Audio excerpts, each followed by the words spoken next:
All right, today we're jumping into a really powerful idea from Niall Ferguson's book, The Square and the Tower.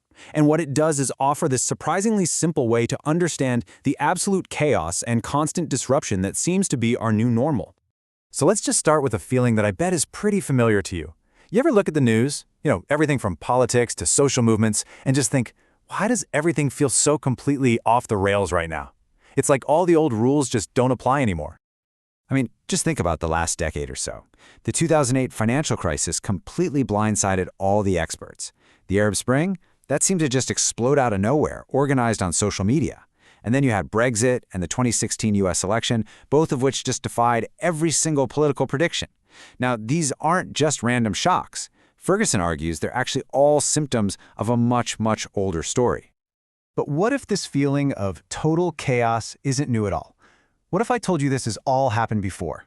That's the core of Ferguson's argument. To understand our crazy present, we have to look to the past, but we got to look at it through a completely new lens.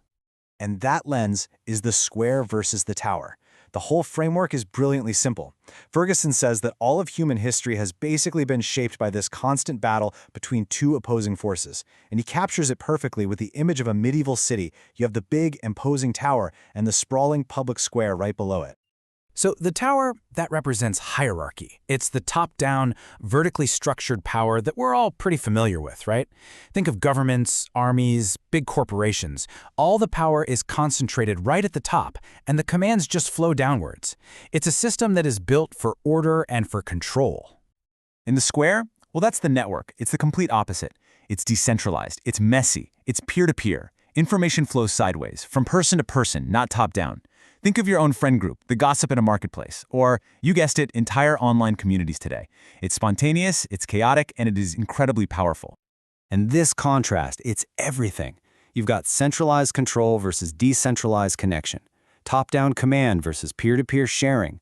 One system is built for stability, the other is literally built for things to go viral. Ferguson's big idea is that real history isn't just the story of the towers, the kings and the empires. It's the story of the constant tug-of-war between these two powerful forces. Now, to really see this theory in action, we have to go back in time to an era that honestly looks shockingly similar to our own. It was a time when one single piece of new information technology completely flipped the world on its head and kicked off the very first great networked age. And that technology was the printing press. Invented back in the 1440s, it totally set the stage for a revolution. Fast forward to 1517, and a very unhappy monk named Martin Luther nails his 95 Theses to a church door. Well, thanks to the printing press, his ideas don't just stay in one town, they go viral across Europe. And this one act unleashes more than a century of brutal religious wars that completely shatters the ultimate tower of that age, the centralized, all-powerful Catholic Church. This is like the classic playbook for how a network can just topple a hierarchy. First, a disruptive idea gets dropped into the network. It spreads like wildfire through all the informal connections of the square, pamphlets being passed hand to hand, conversations in pubs. Then, key gatekeepers, like printers and preachers, decide to amplify the message. And before you know it, it's reached a critical mass. Suddenly, the central tower is just totally overwhelmed. It can't control the flow of information anymore. And Luther himself? Oh, he understood this perfectly. He actually called the printing press the ultimate gift of God. He knew he wasn't just fighting with theology, he was fighting with a revolutionary new communication network that the old guard couldn't possibly hope to suppress. But, history is like a pendulum. After a couple of centuries of this network-fueled chaos, we're talking revolutions, religious wars, the whole shebang, the towers fought back. The towers, they learned how to adapt, how to co-opt, and how to reestablish control. And the restoration of order, after decades of revolution and war, really boiled down to a single number: 5. So what could 5 possibly represent? Well, the answer would go on to define the next 100 years of world history. 5.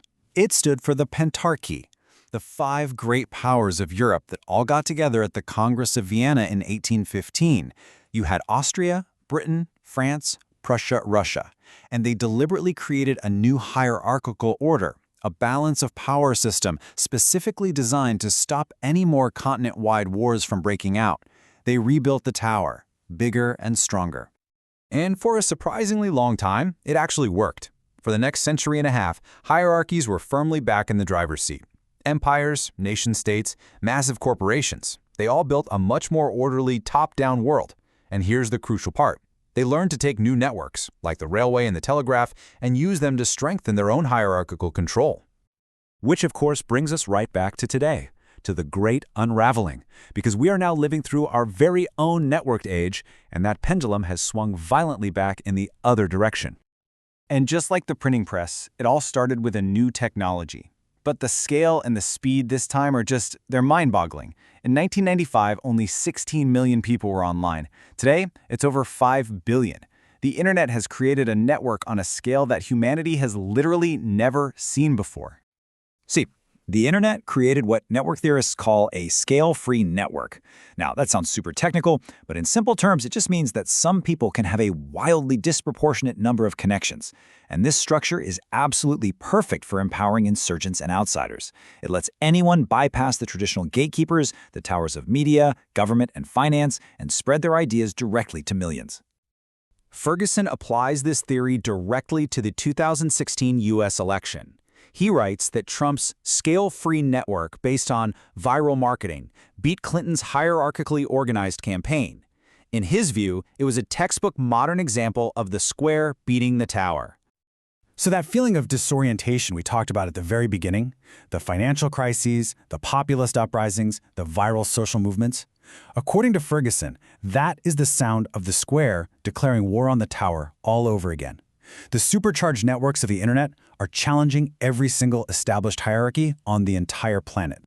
And that, of course, leaves us with the million-dollar question. What happens next? Is this conflict just going to lead to some kind of permanent networked anarchy? Or, just like what happened after the first networked age, will new, maybe even more powerful, towers rise up from all this chaos to reestablish order? History can give us a guide, but the final chapter of our own story is still very much unwritten.